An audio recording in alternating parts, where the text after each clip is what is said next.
Muratхан önemi жұмыс басты болса да, әрдайым балаларына қамқорлығы мен мейірімін аямады. Бүгінде оның 5 баласы есейіп, әкесінің бала кезінен бойларына сіңірген тәлім тәрбиесі мен өнегелі өсиеттерін әлі күнге дейін жадына сақтап келеді. Очень много дел на самом деле для людей.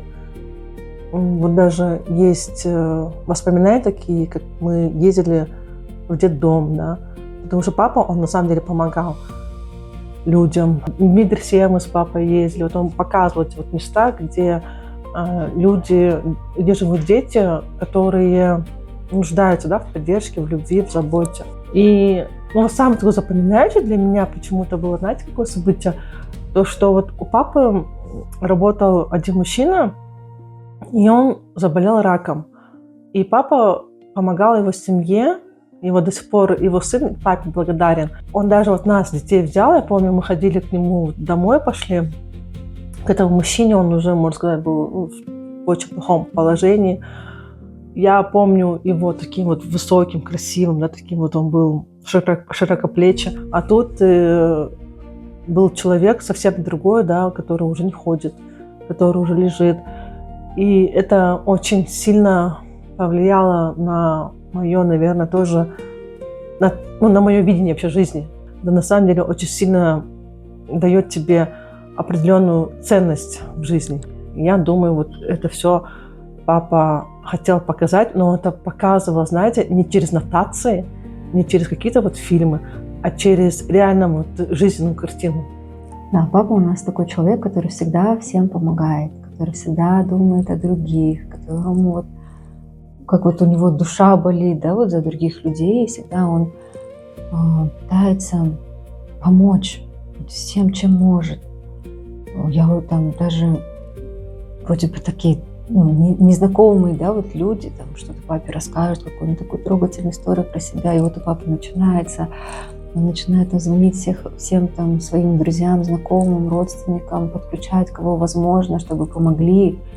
Наверное, это чувство такой еще справедливости, вот он всегда за справедливость и за то, что нужно помогать другим. Вот нам и в детстве всегда это прививал, что если тебе хорошо, поделись этим с другим, да.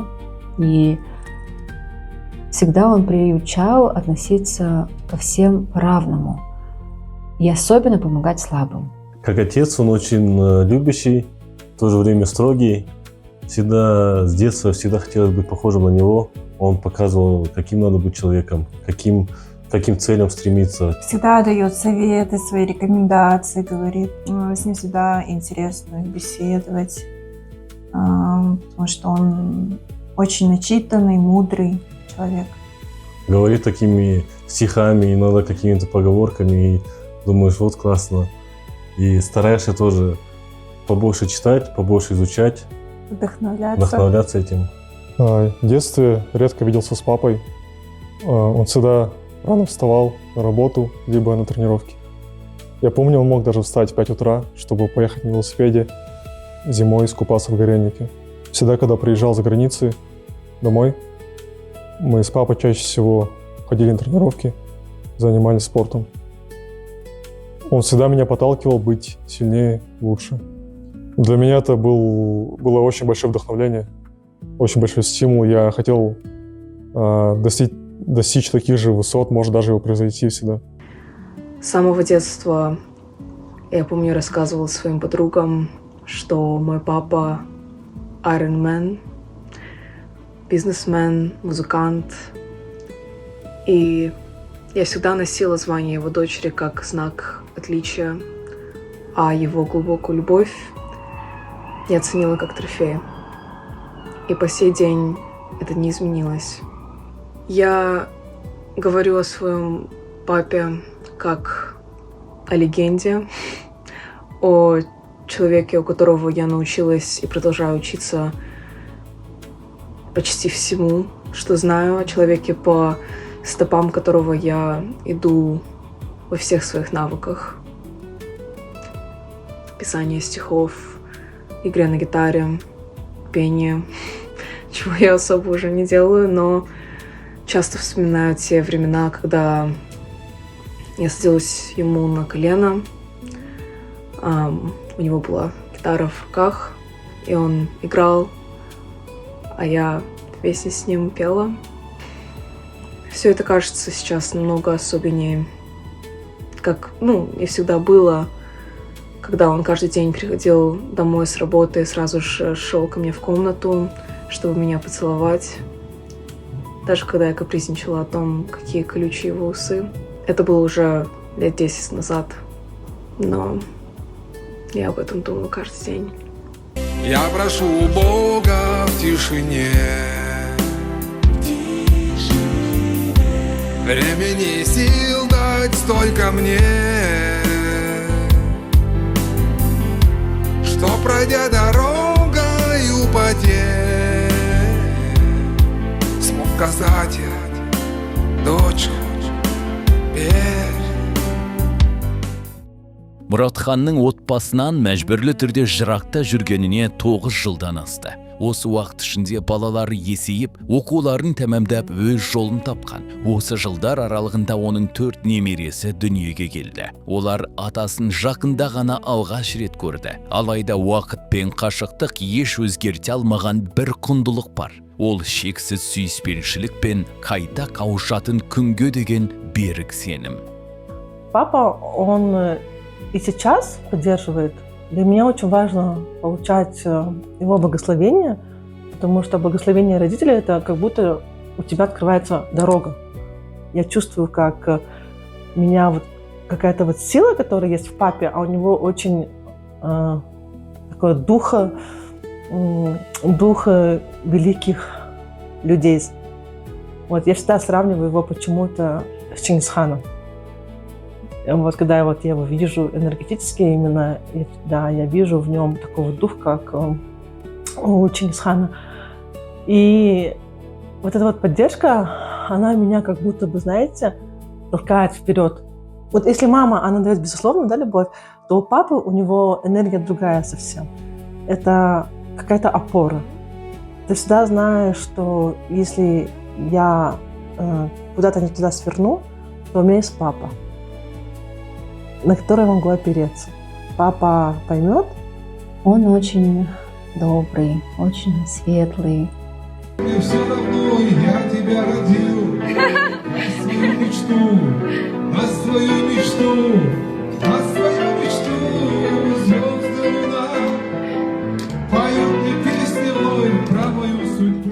Он вообще сам по себе очень светлый человек, потому что я вот даже вспоминала такие одни из последних событий, и когда нам с папой не разрешали видеться 5 лет. То есть 5 лет мы вообще никак не контактировали, абсолютно никак не виделись. Это как раз пришло на тот период, когда я родила уже 2 детей, то есть он не видел своих внуков. И, в общем, тут появляется возможность приехать к нему в Жезказган, тогда он в лагере, в таких самых тяжелых условиях, холод, зима. Мы полетели туда. И 5 лет я не видела своего папу. Я вообще такая прям папина дочь. И папа всегда говорил, что у нас именно с ним такая очень особенная связь. И для меня это было очень тяжело, в то же время очень волнительно. И вот спустя 5 лет мы заходим в лагерь, в общем, всякие эти проверки очень тяжелые, чтобы туда зайти. И вот жду в коридоре папу. И я думала, честно говоря, что папа будет каким-то грустным, да, через все эти испытания, через все эти сложности, через которые он прошел. А он вышел, и я была так удивлена, потому что он вышел такой светящийся, такой светлый, улыбается во все свои зубы.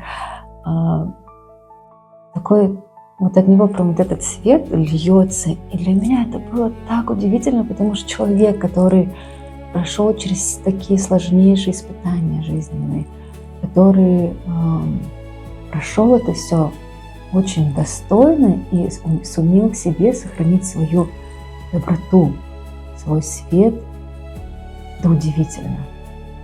И тогда мы с ним обнялись.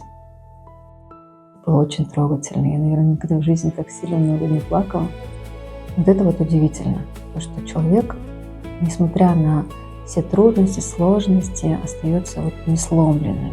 И вот это точное слово, описание про моего папу, что вот он несломленный человек. Даже вот такая сила духа и в первую очередь доброта сердца, которая не иссякает, несмотря ни на что. Вот такой папа. И всегда было удивительно то, что несмотря ни на что, там каждые выходные он будил меня. В 6 утра мы поднимались на Медео, там бегали по плотине, потом поднимались, купались там выше. И всегда было удивительно, он никогда не пропускал, несмотря ни на что, там болеет, не болеет. Всегда занимался этим. Мне было 25 лет, ему, получается, уже 50. Всегда заставлял через труд, через слезы заниматься спортом. Знай, мой сын, пусть за окном шумят метели, я с тобой, рядом с твоей колыбелью, мой малыш. Эту песню я дарю тебе. С ним занимались мы триатлоном, бегали, плавал я. Смотря на него, всегда хотелось быть похожим на него и никогда как бы не подводить. Он всегда был и остается для меня стимулом и примером для подражания. Он всегда был дисциплинированным, серьезным, но при этом оставался мягким. При любой трудной ситуации я думаю, как бы папа поступил на моем месте. Я всегда хотел быть, как он, когда вырасту. Первое впечатление об отце – это очень порядочный, мудрый, очень справедливый, хороший человек. Как он говорит стихами, меня это очень вдохновляет, такой вдохновляющий человек. И я бы хотела, чтобы наши дети были очень сильно похожи на него. Я считаю, что он очень большой вклад принес стране, своей родине. И даже несмотря на ситуацию, которая с ним произошла, он все равно остается патриотом, любит свою страну и всегда готов ее поддержать. Он очень патриотичный. Даже когда я закончил в Канаде университет, я хотел там остаться. Он говорит: какой остаться? Ты что? Ты же казах, тебе надо в Казахстан поднимать страну. Ты не патриот, что ли? Как так? Я показываю своим друзьям с университета теперь карточные фокусы, которым он меня научил. Многие не знают, что я именно училась на свидании в тюрьме. И несмотря на мрачность атмосферы, так сказать, воспоминания о свидании никогда не мрачные. Его смех, как мы сидим за одним столом на одной кровати, разговариваем о философии, о книгах, о политике, о музыке, особенно о песнях, которые я нашла в его дневнике, еще со времен его службы в армии, и которые я сама слушаю сейчас. Там что-то из Beatles, что-то из Pet Shop Boys. Я каждый день просто с нетерпением жду того следующего светлого будущего, которое я знаю уже скоро будет, которое нас ждет, нашу всю семью. Мы мечтаем о том дне, когда папа вернется, потому что такое самое-самое заветное желание, которое каждую ночь, ты перед сном загадываешь на каждый праздник, на каждый день рождения, Новый год. И ты Всевышнего просишь: пожалуйста, Всевышний, просто пусть папа будет рядом. Оказывается, счастье в том, что просто папа и мама были рядом. Мои сын и дочь, два этих слова всех других нужней. Сын и дочь, нет в этом мире ваших рук нежней. Сын и дочь, пусть вам приносит радость каждый год. О, сын и дочь, да пусть хранит вас судьба от всех тревог и невзгод.